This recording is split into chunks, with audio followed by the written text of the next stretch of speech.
সবার প্রথমে বাংলাদেশের জেনারেল ব্রিগেডিয়ারের এই ভিডিওটা দেখুন। ভারত যতদিন টুকরা টুকরা না হয়ে যাবে কিয়ামত পর্যন্ত তারা বাংলাদেশকে শান্তিতে থাকতে দেবে না। জেনারেল ব্রিগেডিয়ারের বক্তব্য অনুযায়ী যে কেয়ামত পর্যন্ত যতদিন না ভারত টুকরো টুকরো হচ্ছে ততদিন বাংলাদেশকে শান্তিতে থাকতে দেবে না। বাংলাদেশ ইন্ডিয়াকে কোন দিক থেকে দুঃখে রেখেছে? বরং বাংলাদেশের কারণে এখন ইন্ডিয়া প্রতিটা মুভমেন্টে টেররিস্টের সম্ভাবনা দেখতে পাচ্ছে। প্রতিনিয়ত ওই রোহিঙ্গা আসে বাংলাদেশের থ্রু হয়ে, প্রতিনিয়ত বাংলাদেশিরা আসে, আর যেটা এদের ডিটেনশন হয় ক্যাম্পেইনে পাঠানো হচ্ছে। আর নইলে প্রতিনিয়ত নিউজ যদি আমরা দেখি ফলো করি তো প্রতিনিয়ত বাংলাদেশ থেকে কোনো ব্যক্তি আসে, তাদের ধরা হয়েছে আসামে, তাদেরকে আবার বাংলাদেশে পাঠানো হয়েছে। কোনো কিছু এই তো আজকে কালকেরই নিউজ, প্রায় 50 জনের মতো ব্যক্তি যারা উড়িষ্যায় পালিয়ে এসেছিলো তাদেরকে আবার বাংলাদেশে পাঠানোর ব্যবস্থা করেছে। মুম্বাইয়ে তাছাড়া হচ্ছে ব্যাঙ্গালোরে, মানে মেজর মেজর যেসব শহরগুলো আছে, কলকাতাতেও আমি বাদ দিলাম, যেটা হচ্ছে বাংলাদেশ থেকে সব থেকে বেশি আছে, আমি বাদ দিলাম। তাছাড়াও আমাদের ভারতবর্ষে বিশাল যেসব মেজরগুলো শহর আছে, সেসব প্রত্যেকটা শহরে বাংলাদেশে নয়তো রোহিঙ্গাকে ভর্তি পড়ে আছে। এমনকি আমাদের এখন কাশ্মীরের মধ্যে সবথেকে যে আমাদের যে সেন্সিটিভ জায়গা, সেসব জায়গা পর্যন্ত রোহিঙ্গা এবং বাংলাদেশে ভরপুর হয়ে আছে। যার প্রত্যেকটা পরিমাণ যে রিপোর্ট দেখাচ্ছে, সেই রিপোর্টের দেখে তো মানুষের আতঙ্কে থাকার কথা যে এরা ইনলিগালি আসছে এবং ভারতে এরা কী কাজ করবে। তো এবার এরাই বলছে কি না এদের কারণে, আমাদের কারণে নাকি এরাই দুঃখে আছে। আর কিয়ামত বলতে একটা মুসলিমদের একটা ওদের বিশ্বাস আছে যে কিয়ামত একটা টাইম আসবে যখন হচ্ছে ধ্বংসের টাইম আসবে। আর সেই টাইম যতদিন না আসে ততদিন নাকি ইন্ডিয়াই ওদেরকে দুঃখে রেখেছে, ওদেরকে শান্তিতে রাখতে দেয়নি। সেই জন্য ওরা ইন্ডিয়ার কি ধ্বংস চায়, ইন্ডিয়া যাতে ভেঙে টুকরো টুকরো হয়ে যায়, এরা এটা চায়। এতে চিন্তা ভাবনা একবার ভেবে দেখুন। আর এই বাংলাদেশে ভাবতে পারেন যে আমাদের প্রতি বছর যে বাজেটে যেটা হয়, সেই বাজেটে এই বাংলাদেশের জন্য কিছু অর্থ বরাদ্দ রাখে, বাংলাদেশকে প্রতিনিয়ত সাহায্য করে। আসলে বাংলাদেশে হচ্ছে কি একটা সর্পের মতো এখন এরা ব্যবহার করছে। যে সাপকে কখনো সত্যি সত্যি বলে যে বিশ্বাস করতে নেই, এরা কখন কামড়ে দেবে সেটা তোমার ধারণার বাইরে। এরা এখন ঠিক সেই ব্যাপারটা সেই রকমই করছে যে এদের তুমি বিশ্বাস করতে পারবে না। এরা এখন পাকিস্তানিদের সঙ্গে মিশে পুরো পাকিস্তানের মতো ব্যবহার করছে, যে কখন যে এসে আতঙ্কবাদী হামলা করবে, কখন কি করবে তুমি নিজেও বুঝতে পারবে না। আর যে পাকিস্তানি যাদের মুসলিম ওয়ার্ল্ড পর্যন্ত ব্যান করে দেয়, যে তাদের ভিসা দিতে বারণ করে দেয়, ইউএই পর্যন্ত ভিসা দিতে বারণ করছে, প্রতিনিয়ত আর্থিক অবস্থা কন্ডিশন খারাপ হচ্ছে, আনস্টেবল পরিস্থিতি। ওখান থেকে যত ইউরোপের কান্ট্রিগুলো আছে তাদের ভিসা সেন্টার সেখান থেকে হটিয়ে নিচ্ছে, রাজদূতকে ওখান থেকে হটিয়ে নিচ্ছে।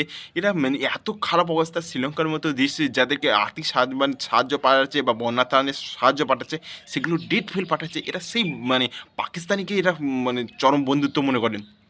আর ইন্ডিয়াকে যাদের প্রতিনিয়ত হেল্প করে আছে, এরা তাদেরকে শত্রু মনে করে। আর এদের কি বক্তব্য, না ইন্ডিয়া আমাদের দেশ থেকে বিলিয়ন বিলিয়ন সম্পত্তি নিয়ে যাচ্ছে।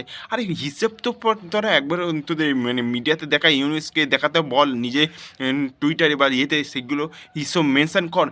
আবার কি তোরা এটাও বলিস যে হ্যাঁ ইন্ডিয়া থেকে সব হাজার হাজার লাখ লাখ ব্যক্তি সব বাংলাদেশে আছে, ওখানে সরকারি চাকরিগুলো করছে।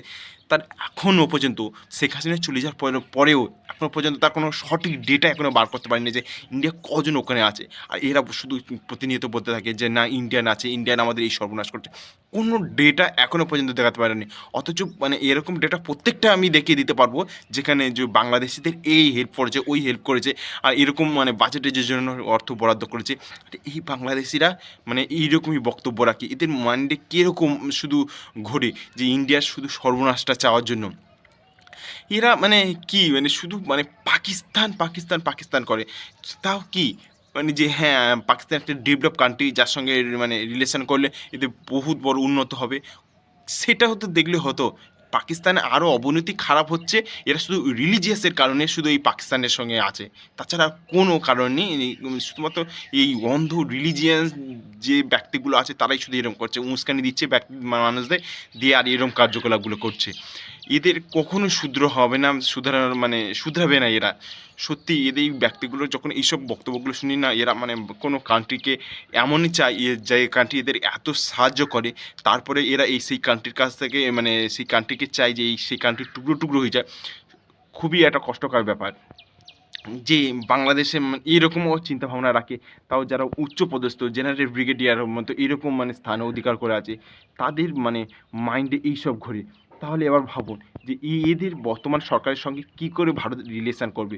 হ্যাঁ, যখন ভিসা পায় না তখন এই বাংলাদেশে বলে, হ্যাঁ, আমরা ইন্ডিয়াতেও ভিসা পাচ্ছি না, আমরা ফরেন কান্ট্রিতে যেতে গেলে কারণ আমাদের অনেক এম্বাসি এখানে নেই, আমাদের প্রচুর প্রবলেম হচ্ছে। তাদের বড়, বড় উচ্চপদস্থ ব্যক্তিদের কিরকম চিন্তাভাবনা দেখুন না। এইসব চিন্তাভাবনা যদি থাকে, তারা যদি সোশ্যাল মিডিয়ায় এরকমভাবে তারা উস্কানি দিয়ে থাকে, এবার ভাবুন যে ইন্ডিয়া সত্যি কি ভয় পাবে না? ইন্ডিয়া কি চাইবে যে এইসব চিন্তাভাবনা রাখা ব্যক্তিদের দেশ থেকে লোক এসে আমাদের দেশে আসুক এবং আমাদের দেশে ক্ষতি হয়ে যাক, এমন একটা সম্ভাবনা থাকুক? কোনো দেশ চাইবে? এর কোনো দিন চাইবে না, কোনো দিন হতে পারে না। এই বাংলাদেশ আগে নিজেদেরকে শুধরানোর প্রয়োজন আছে, তারপরে এরা শেখ হাসিনাকে চাইতে পারে। এদের কী কারণে শেখ হাসিনাকে ফিরত দেবে? এদের তো এই তো ইন্ডিয়ার সঙ্গে রিলেশন বিল্ড করার ক্ষমতা, যে এরা শেখ হাসিনাকে চাইতে এসছে আর শেখ হাসিনাকে দিয়ে দেবে? কোনো দিন দেবে না। এরা যে যত এরকম ভারত বিদ্বেষী মন্তব্য, ভারত বিদ্বেষী চিন্তাভাবনা রাখবে, তত বেশি ভারত আরও কট্টর হবে। যে এরকম সরল নীতি থেকে ভারত হটবে এবং আরও বেশি কট্টর হবে। এদের চাতে না শেখ হাসিনা যাবে, না কি বাংলাদেশ তো যে ডেভেলপটা করছিল সেই ডেভেলপ তো ডাউনফল হয়েই গিয়েছে, আরও বেশি ডাউনফল হতে থাকবে।